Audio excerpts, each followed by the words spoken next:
Today on the Matt Walsh Show, why did the city of New Orleans put a giant 2-story tall hair pick right outside City Hall to honor Juneteenth? We'll discuss. Also, the Washington Post profiles a young mother of twins in an effort to prove why abortion is good and necessary, but they accidentally prove the opposite. Feminist Megan Rapino has a message for female athletes. Stop complaining and just let males take over your sport. That's girl power for you, I guess, now. Plus, the airline industry comes up with a new and horrifying way to make your flying experience even more miserable. In our Daily Cancellation, UC Irvine comes up with a new inclusive spelling of the word woman, but then worries that it's not inclusive enough.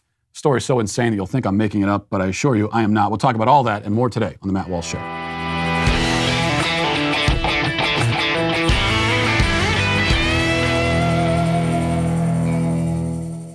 Well, as inflation continues, it's important to keep your budget and financial goals top of mind.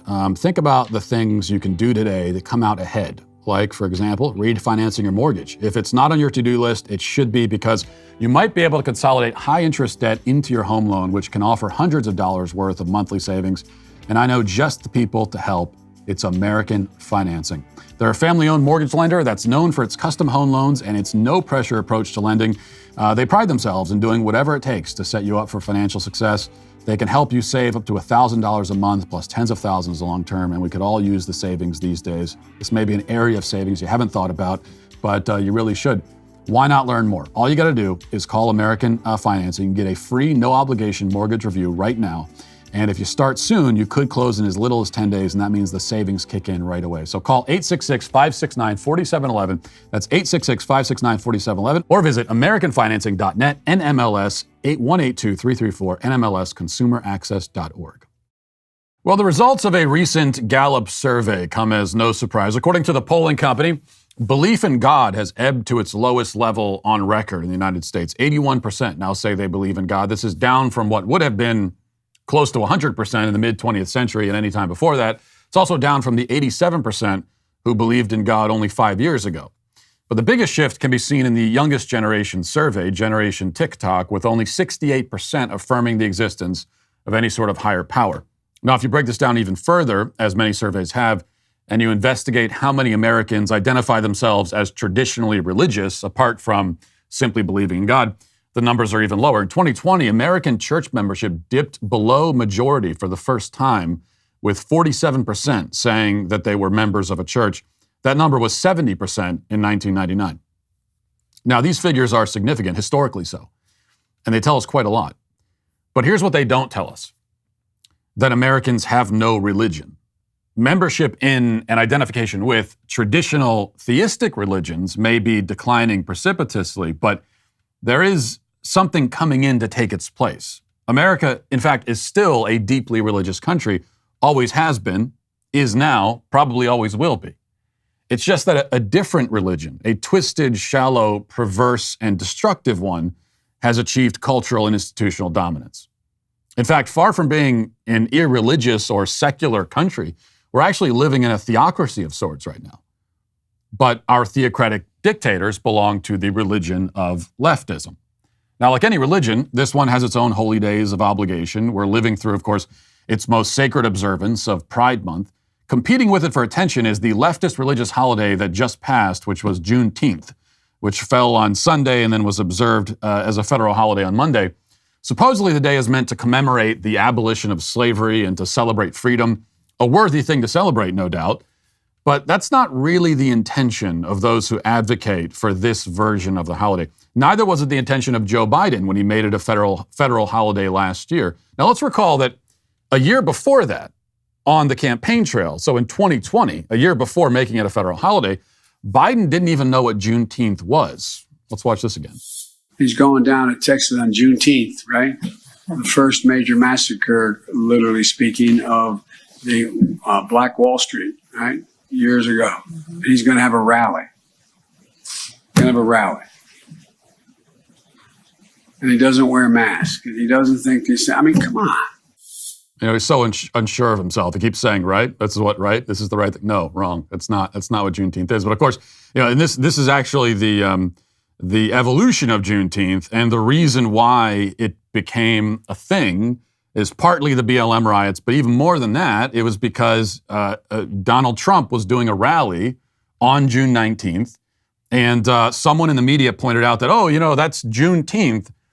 And then everyone in the country pretended they knew what it was so that they could blame Trump for doing something offensive for some reason by having a rally on Juneteenth. And it was at that moment that the left decided, this is a thing now. We're going to make this a thing nationwide.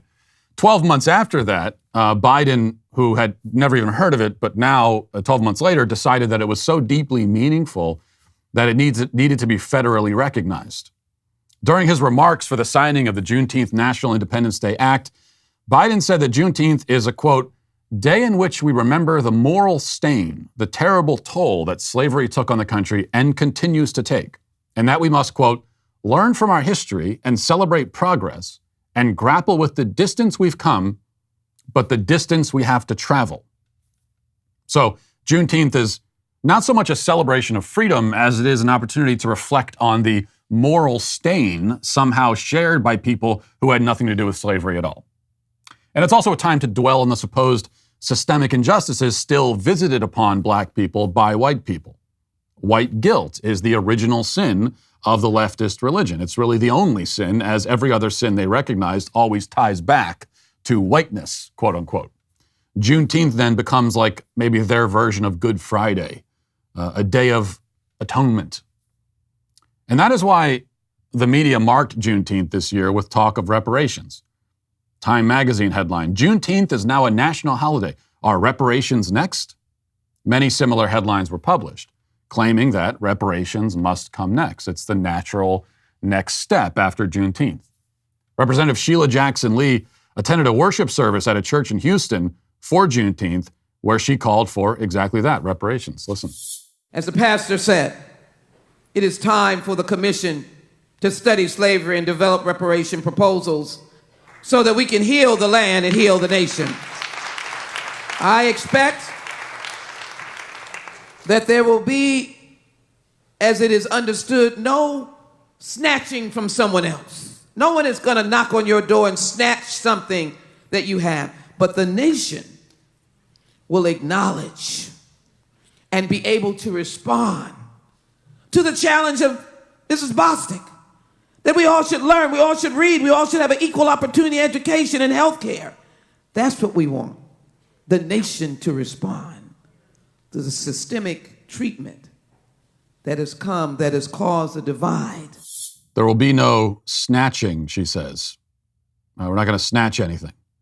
She perhaps hasn't noticed that there's quite a lot of snatching going on in our cities right now. A lot was happening during the BLM riots. And that snatching was explicitly justified as an act of reparations, although she did say nobody's going to knock on your door and snatch something. So maybe that's the technicality here, is that generally when they do the snatching and the looting, they don't knock on the door first. They just walk in. So I guess in a way she's right.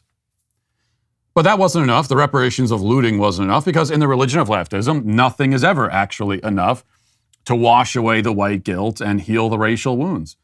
So now the nation must respond by giving more free things to people like Sheila Jackson Lee, who was never enslaved and yet demands payment for sins committed by long dead people against other long dead people. This makes no sense until you understand it properly as a religious claim. That's why there's no hint of patriotism in the Juneteenth celebrations. Not patriotism for, America at any rate. The flags that adorned the Juneteenth Google Doodle were not American flags, but Pan-African flags. And those, in fact, are the flags you see flying for every Juneteenth celebration. This is the flag that students in at least one school were forced to swear their allegiance to in honor of Juneteenth. Watch this. Fist up. On the count of 3. 1, 2, 3. I pledge allegiance to the flag of the Afro-American people. Under God, I will protect freedom, seek peace, honor our ancestors, and encourage and support the development and prosperity of people of African descent. You may be seated. Now, whatever a holiday actually celebrating freedom and emancipation could be, and it could be a wonderful, wonderful thing. Actually, we know that because we already have one. It's called July 4th, and that's wonderful. That's a true patriotic celebration. But whatever else it could be, it's not this. That's not what Juneteenth, as it has been established now, is about. The spirit of Juneteenth is best summarized by Melina Abdullah, who's professor of Pan-African Studies at Cal State in LA. And she tweeted this: "Attention white people, please don't ask if you can come to the cookout. Juneteenth is Freedom Day for black folks. It should be Reparations Day for white folks." Right. Racial division, hierarchy. This is an important aspect of a leftist religion. Not a day for everyone, she says. Certainly not a time for everyone to join in the festivities. You leprous white people must stay hidden away, wallowing in your guilt, while superior races of people can just party on without you. The most crucial thing to remember about this religion is that it is, fully by design, destructive and ugly. The religions that it supplants tend to strive for joy and beauty, but not the religion of leftism, which is why it prowls the country looking for beautiful, priceless monuments and statues and works of art to topple, and then replaces them with nothing, or else, even worse, replaces them with something so hideous and absurd as to seem like some kind of practical joke. Now, that was the case down in New Orleans, where the statue of John McDonough was torn down in 2020 and finally replaced this weekend by, I'm not kidding or making this up, a statue of a gigantic 2-story hair pick. Again, not a joke. You can see it for yourself. At least not an intentional joke anyway. Nor is this meant to be a tribute to Spaceballs, as many people thought maybe it was. It's not even that. The mayor of New Orleans on Saturday proudly unveiled a 25-foot-tall steel Afro pick with a black power fist at the top. Perhaps now that they're making monuments out of random toiletry items, next we'll get a 50-foot-high can of right guard aerosol deodorant. Maybe Eric Adams in New York will consider replacing the Statue of Liberty with like a giant toothbrush. At least that would promote dental hygiene. I'm not sure what the hell this gargantuan Afro pick is supposed to represent or promote. Now, I say that rhetorically, of course. I know what it represents. It represents the hideous emptiness at the core of the leftist religion. They can tear down and destroy and destabilize, but when it comes time to build something of their own, this is what they come up with. Okay, they have no actual ideas about anything. They just know what they hate. They don't know what they love. They don't know what they want. They're not building beautiful, masterfully made monuments to more politically acceptable historical figures. That's not what's happening. And that's partly because at this point, there really are no politically acceptable historical figures. Maybe somebody like Harriet Tubman or Frederick Douglass might seem like safe choices, but we can be relatively certain that even those historical figures would have had some pretty problematic views about some things, say about like homosexuality or transgenderism, if anybody ever asked them. So the left, they have no heroes to champion, except maybe George Floyd, Karl Marx, those are two guys. But more than that, the reason they don't replace a beautiful statue with a different but equally beautiful statue is that beauty is one of the things they seek to destroy. This is what happens when you make a religion out of nihilism. Everything becomes ugly. It's also no coincidence that the pride flag, which was gaudy and ridiculous looking to begin with, has just gotten uglier and uglier with each successive Pride Month. A religion out of nihilism, out of ugliness, out of self-worship and narcissism. A religion out of your most base and shallow and degraded impulses.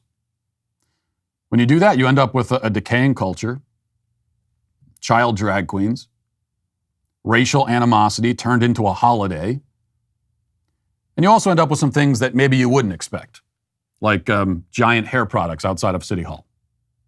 But all of this is part of the religion. Now let's get to our 5 headlines.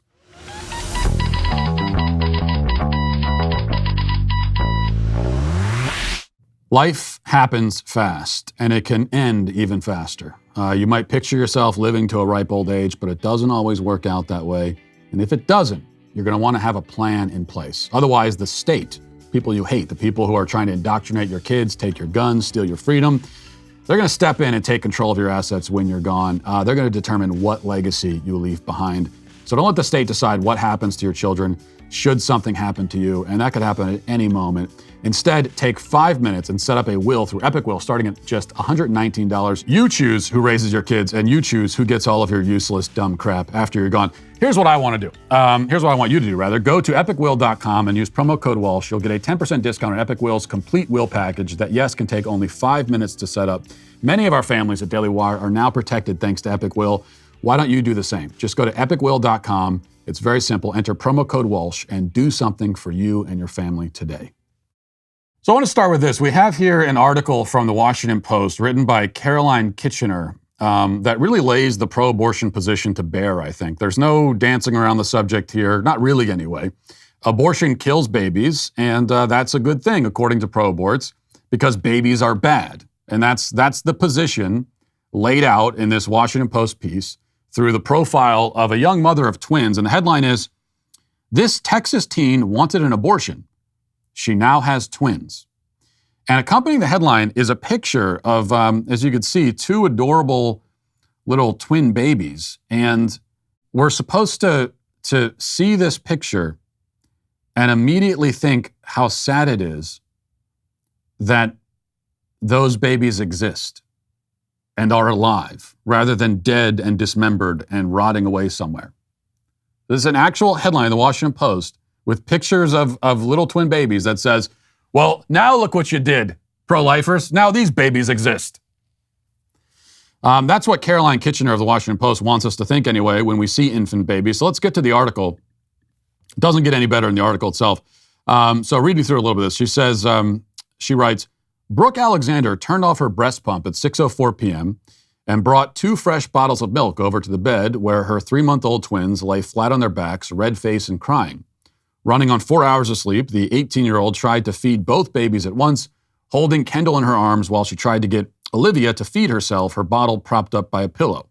But the bottle kept slipping and the babies kept wailing. And Brooke's boyfriend, Billy High, wouldn't be home for another 5 hours. "Please, fussy girl," Brooke whispered. She peeked outside the room, just big enough for a full-size mattress, and realized she had barely seen the sun all day. The windows were covered by blankets, pinned up with thumbtacks to keep the room cool. Brooke rarely ventured into the rest of the house. Billy's dad had taken them in when her mom kicked them out, and she didn't want to get in his way. Brooke found out she was pregnant late on the night of August 29th, 2 days before the Texas Heartbeat Act banned abortions once an ultrasound could detect cardiac activity around 6 weeks of pregnancy. It was the most restrictive abortion law to take effect in the United States in nearly 50 years. Now, if you're pro-life, meaning that you love and appreciate life, and you think life is a good thing, right? Then you hear the first part of this profile, and you might think that this will turn into a story of like a young mother who was prevented from killing her 2 children. And though she now has financial hardship, she also is experiencing the beauty of motherhood and of her children, and she's grateful to have them, and she's learning to embrace this new and unexpected reality of motherhood, and like that's all a good thing, you know. That's the way you might see this as a pro-lifer. But this story is coming to us from a death-worshipping nihilist, so it kind of takes another direction. And it continues. Texas offers a glimpse of what much of the country would face if the Supreme Court overturns Roe v. Wade this summer, as has been widely expected. If the landmark precedent falls, roughly half the states in the country are expected to dramatically restrict abortion or ban it altogether, creating vast abortion deserts that will push many into parenthood. Sometimes Brooke imagined her life if she hadn't gotten pregnant, and if Texas hadn't banned abortion just days after she decided that she wanted one. She would have been in school, rushing from class to her shift at Texas Roadhouse, eyes on a real estate license that would finally get her out of Corpus Christi. She pictured an apartment in Austin and enough money for a trip to Hawaii, where she would swim with dolphins in water so clear she could see her toes. Now from there, we're told the whole story of how she got pregnant, then tried to get in for an abortion before the law took effect, but she couldn't. So then she went for an ultrasound. She was hoping the baby wouldn't have a heartbeat, but then it turned out that the baby did, and in fact, there were 2 of them, so now she has 2 daughters. And then we get passages like this. If it wasn't for the Texas law, Brooke knew she might not be standing here. She'd probably be studying for her next exam, while Billy mastered some new trick on the quarter pipe. She liked to think that they'd still be together, spending their money on movie tickets and Whataburger instead of diapers and baby wipes. Now, Of course, the life of a mother of two beautiful children is far more meaningful and interesting and important than just like hanging out at a fast food restaurant. So it almost seems like this is supposed to be a pro-life story, right? Especially when we're told, actually, later on in the article, and it goes on for quite a while, we're told that that Brooke married the father of her children. So she did the right thing. She married the father, and they formed a nuclear family, and that she loves her babies, and she's happy to have them now. And we're also told that she doesn't want to think about what would have happened without the Texas law because she knows that they probably wouldn't be here if it wasn't for that law. Okay, and all of that is in the article, and yet the writer makes her feelings known in the headline. And also by the fact that she's an abortion reporter for the Washington Post, and she's not shy about her pro-abortion radicalism. She retweets Planned Parenthood all the time, so she's an advocate for abortion. And yet it just kind of goes to show that even when writing this profile, again, the writer, Caroline Kitchener, made her intentions clear. This is supposed to be a sad story about a woman whose life was destroyed by the presence of two beautiful babies. And yet you read through the entire article and you're kind of left thinking, well, but is this supposed to be pro-life? Because it sounds like this pregnancy was an unexpected turn, and she didn't want the pregnancy at first, but now she has the babies and she's grateful to have them, and she's living a more meaningful life. And yeah, there are more challenges now, but she has resolve and she's getting past it. And so that's a positive thing, right?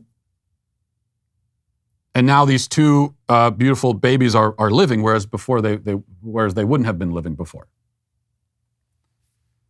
And it shows that really any honest discussion of the issue ends up sounding pro-life, even if it isn't supposed to be. If you're just honest and you tell a story, and it's even if we're supposed to take a pro-abortion message away from it, we don't, because that's where honesty on the subject of abortion always points to the pro-life message. And that's especially the case with this article here. All right, this is from CNN. Jennifer Lopez and her child M. Maribel Munez, 14, are being praised for a recent duet, but not because of the music. The pair took to the stage recently at the LA Dodgers Blue Diamond Gala. Lopez introduced M using the gender-neutral pronouns they and them. Lopez said in a video, "The last time we performed together was in a big stadium like this, and I ask them to sing with me all the time, and they won't. So this is a very special occasion. They are very, very busy and pricey. They cost me when they come out, but they're worth every single penny because they're my favorite duet partner of all time." She's talking about her child this whole time with the they. Her individual, these are not twins. This is just one person. So Jennifer Lopez is the latest celebrity with a non-binary child. All the celebrities have non-binary children now. They used to be adopting, the trend among celebrities used to be that they would all adopt Chinese babies as a fashion statement, and now they're all transing their own kids as fashion statements. But it's so transparent what they're doing, that this becomes a trend, and then what do you know? The trendsetters in Hollywood, they all discover magically that they happen to have non-binary and trans kids. How do you explain that scientifically? If this is all a natural scientific phenomenon, none of this is social contagion, none of this is not a trend at all. Oh, nobody would choose to be trans, nobody would choose to be non-binary, nobody would choose this for their kid. That's not happening. Well, then why is it so common? Then why is it every celebrity now has a kid like this? Is something in the water in California? Makes no sense at all, except as this is a fashion statement, and these are people who parade their kids around as fashion accessories. And it's really as simple as that. On a similar topic, this is from the Daily Wire. It says, soccer superstar and political activist Megan Rapino argued in an interview published Sunday that female athletes and their parents need to suck it up over advantages biologically male transgender athletes might have over girls. Now, keep in mind, Megan Rapino, a couple things to keep in mind about her. First of all, she's a viscerally repulsive unlikable person. So that's the first thing. Also, she's supposed to be a feminist hero and champion. She's supposed to be a champion for women's rights and all the girl power stuff. So remember that as we read through here. And also remember that every time we read anything about Megan Rapinoe, I always have to remind you, because it's so great, that the women's Olympic soccer team, the women's world champion soccer team, lost to a group of 15-year-old boys in a scrimmage a few years ago.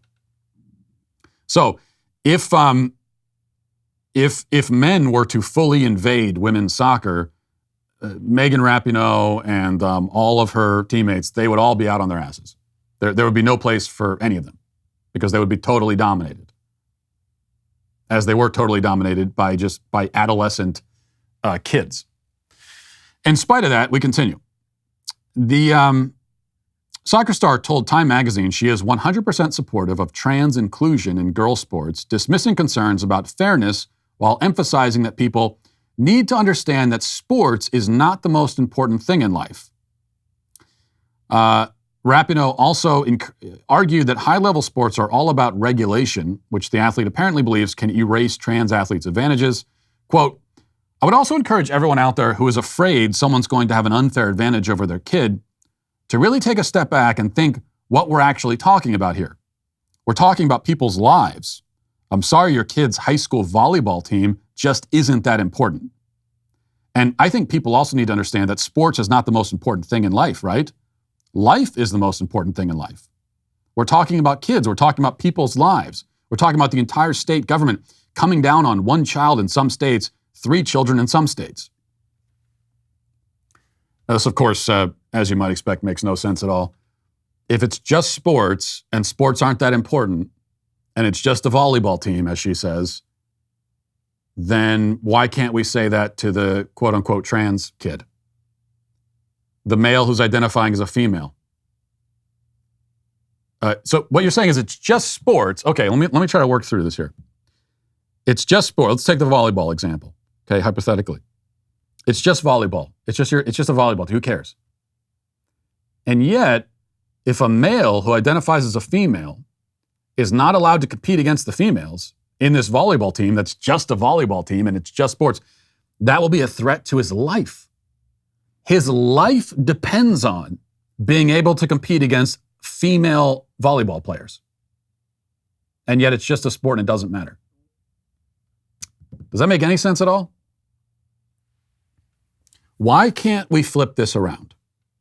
Is my question.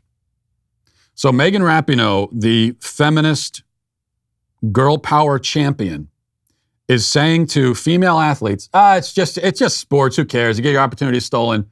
Get over it. Okay, it's really not that important. Why can't we say that to the trans person? The trans person says, I really want to compete against females. Well, it's just sports. Who cares? Get over it. My life depends on it. No, your life doesn't depend on it, actually. You'll be fine. Go compete against the men. I don't want to compete against the men. Okay, then don't. Then don't compete against anybody. It's just sports. So we're not taking your life from you. We're not killing you. We're just saying you can't compete against women because you're not one. Oh, my feelings are hurt. Well, then get over it. Your feelings aren't that important. So you can say that to every girl on the team. You can say to them, your feelings just aren't that important. Sorry. And if they start complaining about it, you can laugh in their face. So why can't we do that to the trans people then? That's what you're doing to the women. Why can't I do that to them? Because in that case, I think it's much more appropriate. When you've got one person trying to making a claim and trying to impose themselves on a whole group of people and intrude in a place where they don't belong, and we have both groups now, and one group is an entire group and the other group is just one person. But both groups are saying that their feelings will be hurt, among other things, if the other person gets their way. We have to turn to one group or the other and say, your feelings just aren't that important here. That's not the primary concern here. One group or the other, we have to say that to. One group or the other has to get the hard message. So are we going to say to all the girls, your feelings don't matter? Or are we going to say that to that one guy? I am more than happy to say it to the one guy. Your feelings just aren't that important here. It's not the most important thing. In fact, fairness is more important. Preserving female sports and the integrity of female sports is more important than your feelings. But more important than all of that is simply the truth, the basic truth. That's the most important thing of all. And your feelings are not more important than the truth. They're not more important. Nobody's feelings are more important than the truth. And of course, everything that I'm saying right now is seen as horrifically cruel and transphobic, and Media Matters is going to take it and they're going to clip it and put it on Twitter, which is fine. But if I was saying all of this about all the girl athletes in the country, get over it, your feelings don't matter, just stop whining. That would be fine. That would be a perfectly acceptable message. That's what doesn't make any sense. All right, we have another moment of lucidity from Kamala Harris here, talking to Joy Reid. And I want you to listen, when you're listening to this, listen for something in particular. Keep in mind as you listen that Kamala Harris never knows what the next word she's going to say will be until she says it. Okay, so when she's speaking, you can hear it in her voice, you can see it in the blank look in her eyes, the kind of almost panicked look she gives every time she's asked any question at all. She says a word and she doesn't know what the next word's going to be. And she doesn't know where the sentence is going to end until it ends. And once you realize that, it all starts to make sense. Let's listen. We all sat and watched the Ketanji Brown Jackson hearings in which she very calmly sat through what I think a lot of, particularly Black women, let's just be honest, felt was brazen disrespect from senators like Lindsey Graham, senators like Tom Cotton, senators like Josh Hawley. Mm-hmm. What did you think when you watched that hearing? I will tell you, Joy, I experienced great joy when I watched this brilliant, phenomenal Black woman, jurist, be so smart and just cut through the political gamesmanship that they were attempting to incite. And she just was composed. And as far as I'm concerned, was taking a whole lot of people to school. And I watched that with incredible joy because it was just brilliance being displayed for the entire country to see. And I cannot wait to see. That will only be matched by the joy that I experience when I see her take the oath to be the next justice on the United States Supreme Court. I told you, she has no idea what she's going to say, what the next word is going to be. When I was a kid, I don't know if other people play this game. I don't know if we invented this game or not, but when I was a kid, we used to play this game, me and my siblings, in the car on long car trips. And I'm sure it tortured my parents. And the game was that one person would say a word, and then the next person had to say a word. And one by one, you'd build a sentence. But the goal was that you couldn't be the one to end the sentence. So your word had to make sense in the context as it's being built, but you had to keep extending the sentence. That was the game. We were a bunch of nerds. These are the kinds of games we played. And that's basically what Kamala Harris is doing with herself in her own brain every time she speaks. You can see it there. I will tell you, I experience great joy when I watch this brilliant Black woman, jurist. There's a question, there's also a question mark at the end of every word she says. It's amazing. And this is going to be their hope in 2024, is what you just saw there. Or maybe not. We have this from the Daily Wire. It says, a new poll revealed that the majority of the American public wants a fresh face in the Oval Office and not a recycling of President Biden or former President Trump. Biden will be 2 weeks shy of 82 years old by the time of the November 2024 elections. Trump will be 78 years old. A June 10th Yahoo poll found a whopping 64% of respondents felt Biden should not run for re-election in 2024. Only 21% thought that he should run again, while 15% could not decide which side to take, of course. Across the board, it did not matter whom the poll surveyed. All groups wound up with roughly the same percentages of respondents agreeing Biden should not run. 66% of women, 62% of men, 65% of those ages 18 to 29. I mean, this is just a total disaster for the Democrats. The only group that was somewhat less hostile to Biden running again were African-American respondents, among whom 49% thought that he should not run. Let's see.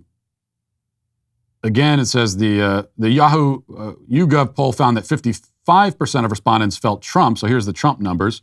55% of respondents felt Trump should not run for re-election in 2024. 31% thought that he should run again, while 14% could not decide which side to take. I never understand the I don't know people. And why do you even bother? Two categories I don't understand. The people that actually take these polls, I don't understand it. But then the people who take them and then just say, I don't know. Hey, we want to survey you about this. Okay, sure. And then every single question you ask was like, I don't know. Yeah, I don't know. I'm going to take this survey, but I have no opinions about anything. But I'll still take your survey. So Trump fares a little bit better, but not much better. 55% say they don't want him to run for re-election. And this is because, it turns out that there are a lot of people in the country. This is a country with a population of 330 million, not counting all the illegals, who maybe we're getting to a point where even they'll be able to run for election. And so there are a lot of people, and it's just really hard for me to believe that the only and best qualified candidates are in their late 70s and early 80s. Okay, that can't be the case. If that's the case, then we're just doomed. We might as well not have any more presidential elections. We might just close up shop. There's no hope for us. If it's actually the case that the two best potential candidates are respectively 78 years old and 82 years old, and there's nobody younger than that who should have a chance, then we're done. I mean, the baby boomer generation, they have been hanging on to the reins of power desperately for decades, and they won't let go. And I guess they would tell us that's because nobody younger is qualified, which means that they've failed as a generation to raise the next generation. That's one of your most basic duties as a generation, is to raise up the next generation. So you're saying you've totally failed in that regard? But if that's true, then there's simply no point, no hope at all. But I'm not quite willing to accept that yet. I think that there are some people shy of say their 70th birthday who maybe should get a shot at this thing. I don't know. Just a thought. All right, here's from the New York Post. It says, delays, canceled flights, and being stuck in the middle seat may no longer be people's biggest air travel concerns. A new possibility awaits. Double-decker style airplane seats for coach. Just like the bus, one row is above another with the top level reached by the stairs. You can see the picture there. Okay, this is what they're talking about. The designer Alejandro Nunes Vicente has come up with this plan, and I guess he's pitching this to airlines. And so they call this double-decker. Now, you think of a double-decker plane, and they used to have those. Like back in the early days of commercial airline, they had double-decker planes, they had these huge planes. But no, this is not really double-decker. These are on the same level of the plane, but you would, if you're on the lower level, your face would be directly up against somebody's rear end, basically. They are trying to find ways to make the airplane experience even worse every moment. That's what they want to do. I mean, now they want to put somebody's ass directly in your face. They figure, I guess, you can't smell the farts well enough on planes already, so they want to fix that problem. And now you'll be able to smell, the guy in front of you who's eating the burrito bowl. You can smell his lunch on both ends, I suppose. It is kind of amazing that the airline industry is the one industry, maybe not the only one, but one of the major ones, where they're constantly thinking of ways to make their services even more miserable and unpleasant. And I'll never get over the fact that airplanes have somehow declined in quality over the past 50 years. Okay, how is that possible? How has it gotten worse? How has air travel gotten worse in the last half century? I mean, it's safer, okay? So you're less likely to crash into the side of a mountain, which is nice. That's not nothing. But the trade-off is that you'll want to crash into the side of a mountain because of how terrible the experience is. People 50 years ago, you know, I mean, they dress up to get on the planes, and it was just nice. No matter where you sat on the plane, you had a lot of room, a lot of space. They served you full 5-course dinners and everything. And they were thinking, based on what air travel is today, they were thinking 50 years from now, we're all going to be flying through the sky at lightning speed in our own personal flying spas with a robot servant waiting on us. But instead, we're packed in like slaves on a galley ship. Our faces directly in the firing line of another passenger's butt, with 3 inches of legroom, chained to the seats, forced to flap our arms out the window to keep the plane in the sky. That's what it's like in coach anyway, which is why I just fly first class to avoid all of that. Not to brag, but first class is so much better. That's one of the things in life that's totally worth the investment. So I recommend it for everyone. You know, with the ever-increasing numbers of car makes and models, it's impossible to stock all the parts you need in a traditional chain storefront. Why endure often pointless or even intimidating questions about the specifications of your vehicle, only to have the counterman order the parts on his computer anyway? First you walk in, the counterman is intimidating you with questions, doesn't even have what you need. You're traumatized, you're sad, you run out in tears, you're shaking. It happens to me all the time. Every time I go to AutoZone, it happens. You have computers with access to rockauto.com at home and in your pocket. RockAuto.com is a family business serving auto parts customers online for 20 years. Go to rockauto.com to shop for auto and body parts from hundreds of manufacturers. The rockauto.com catalog is unique and remarkably easy to navigate. Quickly see all the parts available for your vehicle and choose the brand, specifications, and prices you prefer. Best of all, prices at rockauto.com are reliably low, and they're the same for everybody. Why spend up to twice as much for the same parts? No reason to do that. Amazing selection, reliably low prices, all the parts your car will ever need. rockauto.com. Go to rockauto.com right now. See all the parts available for your car or truck. Write Walsh in their How Did You Hear About Us box so they know that I sent you. Let's get to our comment section. Do you know their name? They're the Sweet Baby Gang. Jerry says, only Matt would title his episode, Is Sanity Making a Comeback? And then in the episode, his answer is no. Well, I'm always honest, though. Give me that. JB says, Matt, I have a serious question for you as a supporter. Why are humans special? Please answer without any reference to God and without self-referencing humans and the fact that you are one. Why are we objectively special? Okay, well, I don't know if I agree with the parameters you've put in place here. I mean, the fact that I'm a human is indeed one of the reasons why I prefer humans, because I do prefer my own species. Is that irrational? I mean, I value and prefer and protect my own family over other people's families. What about that? So I would call this kind of sort of species chauvinism completely natural and good and necessary even. And that's even without any objective reason to justify it, but I do have objective reasons. What makes humans special over other species in the known universe? Well, we build civilizations. We also destroy them, but we do build them. We have language. We have art and science and music. We tell stories, right? We're rational creatures, some more than others, but we are, by our nature, rational.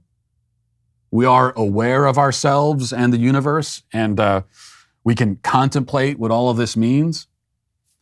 So what makes us special? I mean, literally everything about us is special and distinct from all the animal species, would be my answer. Let's see. Taylor says, your wife tweeted that your oldest son had an accident and got stitches. Was she really talking about you, Matt? Be honest. No, not in this case. My son did get stitches. A real coming-of-age moment, kind of a rite of passage. And I was kind of proud of him for needing stitches. I think that's an important part of boyhood. At some point, you need to get the stitches. Though now he's getting a little bit competitive about his injury. And yesterday he tried to tell me that his injury probably hurt more than when I tore my Achilles. So he's constantly going around bragging now about how bad the injury was and how much it hurts compared to other people's injuries. And I said, no, first of all, mine was worse. And I didn't even cry when I got injured, unlike you. I respond that way to my son because he's 9 and I'm 7, apparently. Funk Soul Bubby says, I'm not into my birthday either, but one year I told my mother that it didn't mean anything to me, and she responded, it does to me. So that put it into perspective. That's actually a good point. That is a good perspective. But I think, I'm glad your mom said that, because I think I agree that actually the parents are the ones who should get gifts on a kid's birthday. My kids should be giving gifts to me on their birthday. Because I'll tell you why. The fact that you survived another year, even if just barely, is my achievement. It's not yours. If I left it up to you, you would have been dead 50 times over. So I said yesterday that it's not an achievement to live another year. But when you have little kids, it's an achievement on the part of the parents. So I kind of like that. I don't need to celebrate my own birthday, but I should get to celebrate my kids' birthdays. I'm the one who's celebrated on those birthdays. I like that. Okay. And Prince Vegeta says, hi, Matt. So I noticed you now have 1.1 million subscribers. Congrats, by the way. How soon should we expect the interpretive dance? Be patient, my sweet baby. Be patient. All will be revealed in time. And that's a tease right there. That's what that's called in the business. Over the weekend, swimming's world governing body voted to ban biological males from competing in women's swimming competitions. We talked about it yesterday. Is sanity finally making a comeback? Well, I already told you the answer is no. But here's the good thing. At least biological reality seems worthy of discussion again, thanks in no small part to my groundbreaking documentary, What is a Woman? It's the most talked about documentary in America and has now surpassed over 5,000 ratings on Rotten Tomatoes with an audience score of 98. What is a Woman is also soon to be the best-selling book that you can pick up now on Amazon or wherever books are sold. Big things are happening here at the Daily Wire. It's never been a better time to become a member. With your support, we're not only affecting real change in the culture, but creating new alternatives to broken institutions. We're building the future we want to see, and your membership helps us get there all the faster. You can see this in the fact that both What is a Woman and Terror on the Prairie are in the top 5 most popular movies at home on Rotten Tomatoes right now. Plus, a membership gets you access to our entire library of content, including What is a Woman, Terror on the Prairie, as well as other documentaries like Choosing Death, The Legacy of Roe, Fauci Unmasked, Ben Shapiro Show Debunked, exclusive articles, and so much more. So head to dailywire.com/subscribe to join us today. That's dailywire.com/subscribe right now. Now let's get to our daily cancellation. You know, the biggest challenge with today's daily cancellation will be convincing you that I'm not making any of this up.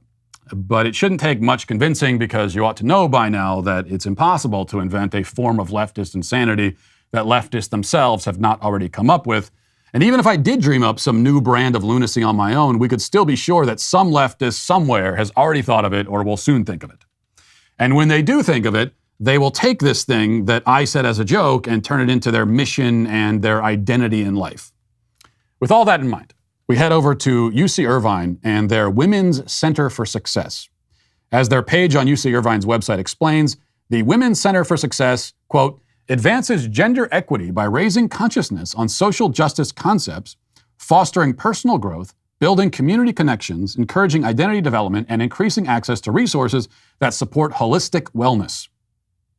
One important thing to note here is that women's is spelled WOMXN. Now, as you know, the way to make things inclusive, it's been decided, is to stick a random X into the middle of them. X marks the woke, as pirates used to say. Obviously, you know, if you want to make a word inclusive, the best way to do that is to arbitrarily change it so as to make it unpronounceable. That's how you make it inclusive. But is there another, more coherent reason to spell women with an X? Well, as Aaron Sabarium, a reporter at the Washington Free Beacon, pointed out on Twitter, UC Irvine has a whole page dedicated to explaining the value of the letter X and also grappling with the challenges that it presents. Their page with the heading, Why Women with an X, explains the following, quote, women is one of a few lexical and social phenomena, including the adoption of X in naming gender non-conforming individuals, gender queer folks, two-spirit people, femmes, transgender folks, and non-binary people. Now, please note that folks is spelled Folxs, so that it'd be properly pronounced, I guess, folkses. We have to pronounce words like Gollum now in the name of inclusion. So it continues. Women, with an X, acknowledges that gender identity exists in a sphere, and one word has room for multiple gender expressions without weighing one more important than the other. In addition, it highlights that more than one gender expression can be impacted by patriarchy, misogyny, and sexism. This term recognizes that in the past, the history of feminism has included racism, transphobia, and harmful gender binary views. All of this is accomplished somehow with the letter X. But is it as simple as that? Can we just plop that X into the middle of a word and then go about our day with peace of mind, confident that everyone has been included? Well, not so fast. Because this actually real page on a real website for a real college university in the United States of America in 2022 continues on for many more paragraphs discussing the importance and implication of the word X when it's placed, the letter X rather, when it's placed randomly into words for no discernible reason. And then it gets to the caveats and the exceptions and the potential problems, which are numerous. We're told this. It's important to note that not every single person prefers to use the X. Identity is personal and is influenced by lived experiences. What matters most is that we take into consideration each person's own preferences and respect the ways in which they choose to identify. They could be using the spelling with the X or not, and both preferences are valid. Okay, so you see that you can't just spell women with an X. You must first conduct a survey of every single person who might potentially read the word that you're about to write and find out if they prefer it based on their lived experiences to have the X or not have the X. But what happens if some prefer it and some don't prefer it? And what if some have other preferences? Maybe there's a person whose lived experience has led them to prefer that women is spelled with a Z in place of the X. Maybe somebody's lived experience demands that every letter in the word women is replaced with a series of random symbols and numbers. I, for one, am traumatized if women is not spelled WQ33ZL?5! If I see it spelled any other way, I'll vomit and cry and immediately stab the nearest person in the throat. I can't be blamed for this. My lived experience is what it is. So does this mean that you simply cannot spell the word or indeed any word at all? As soon as the word exists in one form, spelled one way, then it no longer potentially exists in any other form, spelled any other way, which makes it by its nature non-inclusive. The only truly inclusive word is that which is not written at all. Once it's written, it has taken on a certain form, and if it's in that form, then it can't be in any other form. So best then to avoid writing any words. But will that be enough? No, it turns out. Because even if words are not written, they're still spoken. And that too can be non-inclusive. So going back to this, I must remind you, totally real page on a totally real college's real website, we are told this. Quote, by being still new to the mainstream, there is not one particular pronunciation of this word. Most pronounce it like they are saying women or woman, but spell the singular and plural with the X. However, this raises the question if that actually is truly inclusive. Members of the blind community may be left out if there's no audible way for them to hear this distinction. Others prefer to say it as wominks or womaenks or womux. These ways can bring attention to wimixen when talking verbally to someone about and opens up more dialogue about linguistics. Now, you might think that the one advantage to being blind is that you're spared this kind of thing, but the uber woke will not let the visually impaired off the hook so easily. They too must be wrapped up in this. They must be given the experience of hearing women pronounced womaenks. It wouldn't be fair if they were deprived of the opportunity to hear human beings speaking like your GPS when it's trying to pronounce a city with a multi-syllabic name. But this raises questions also. What about deaf people? Yes, they can see the name, but they're not able to hear it being pronounced. And what about people who are both blind and deaf?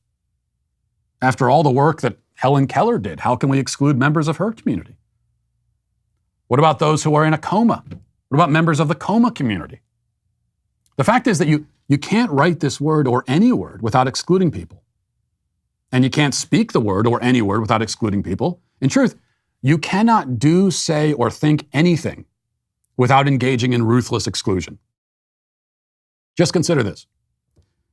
Every time you do, say, or think anything at all, you are excluding in that moment all of the things you are not doing, saying, or thinking, and thus all of the people who would prefer it if you were doing, saying, or thinking all of the things that you are not. Does that make sense? To simply exist and go about your day and interact with the world and communicate in any form, and certainly to develop your own unique view of the world and opinion about things, is to exclude. Worse, it is to discriminate. It is to choose in every moment one path instead of any other. Exclusion and discrimination are elemental, inherent aspects of life on planet Earth. So then what should we do? Well, I think we have two options. Either we can stop obsessively trying to include everybody all the time in everything and just go about our lives as normal human beings, as human beings always have. Or, in the name of inclusion, we can all launch ourselves collectively into space. Not in a rocket ship, but individually, into space itself, where there is no sound, no light, no gravity, no oxygen, nothing at all but the formless, shapeless, endless abyss into which we can all tumble eternally until we are consumed by it and our bodies are ripped apart by the vacuum and we are all reduced to nothingness. Only then, when we are all nothing, and nothing is everything, and everything is nothing, only then will everyone truly be included. So that's option B. And I think something we should seriously consider for a number of reasons. But until then, UC Irvine is today, we must say, canceled. And we'll leave it there for today. Thanks for watching. Thanks for listening. Have a great day. Godspeed.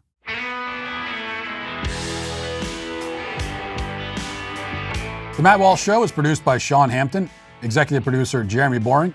Our supervising producer is Mathis Glover, production manager Pavel Vodowski. Our associate producer is McKenna Waters. The show is edited by Robbie Dantzler. Our audio is mixed by Mike Coromina, and hair and makeup is done by Cherokee Hart. The Matt Walsh Show is a Daily Wire production, copyright Daily Wire 2022. Germany is restarting its coal plants because environmentalism is a big hoax. The Buzz Lightyear movie flops at the box office after a gay toy kiss.